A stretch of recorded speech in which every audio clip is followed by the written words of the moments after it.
भीनमाल राजस्थान में श्री सुमेलमल जी लूकड़ परिवार द्वारा एक अद्वितीय, अलौकिक एवं अद्भुत 72 जिनालय का नव निर्माण करके समाज को एक नवीनतम धरोहर समर्पित की है। इस प्रकार का ये प्रथम जिनालय है जिसकी महिमा की जितनी प्रशंसा की जाए उतनी कम है। इस जिनालय में श्री लक्ष्मी वल्लभ पार्श्वनाथ प्रभु मूल नायक के रूप में विराजमान हैं। जिनालय में वर्तमान 24, अतीत 24 और भावी 24 के समस्त तीर्थंकरों को प्रतिष्ठित किया गया है। जिनालय सचमुच दर्शनीय होने के साथ कर्म निर्जरा करने वाला है। इस प्रकार का अद्वितीय निर्माण कार्य करके लूकड़ परिवार ने सचमुच तीर्थंकर गोत्र बांधा है। परमात्मा उस परिवार को प्रत्येक प्रकार से यशस्वी बनाए।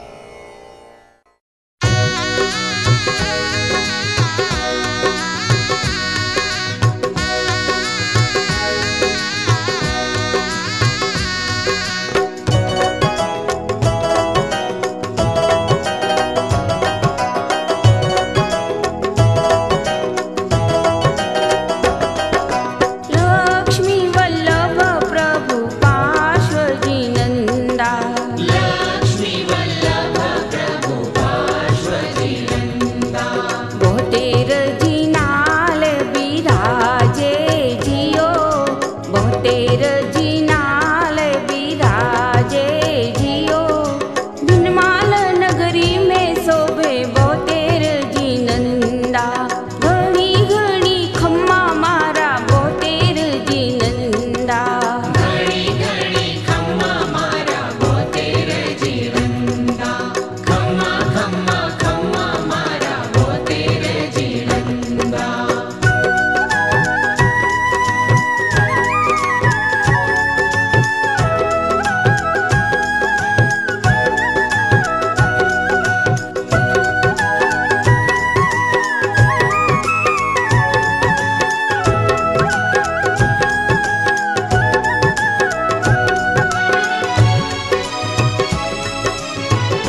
पिता